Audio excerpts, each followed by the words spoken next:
আসসালামু আলাইকুম। ছোট্ট একটা কথা বলি শোনেন, গুরুত্বপূর্ণ চুটকি। এক ব্যক্তি জঙ্গলের ধার দিয়ে প্রতিদিন যাতায়াত করে, বাজারে আসে। তা এখন প্রতিদিন জঙ্গলের ধার দিয়ে আসার টাইমে কয় এবারে আমাকে বাঘ ধরলো বারে, বাঘ ধরলো বারে। মানুষজন সবাই দৌড় পড়ে যায়। যে করছে, "কি তোমাকে বলে বাঘ ধরলো?"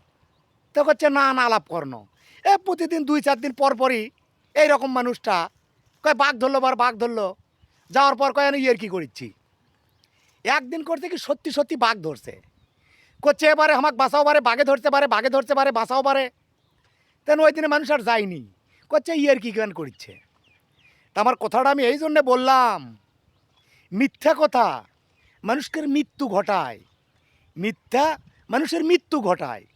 মিথ্যা কোনো দিনে সুফল বয়ে আনে না। আপনারা আমার কথাটা মিলিয়ে নিয়ে দেখবেন, ভুল ত্রুটি হলে ক্ষমার দৃষ্টিতে দেখবেন। বাদ বাকি ইতিহাস। আসসালামু আলাইকুম।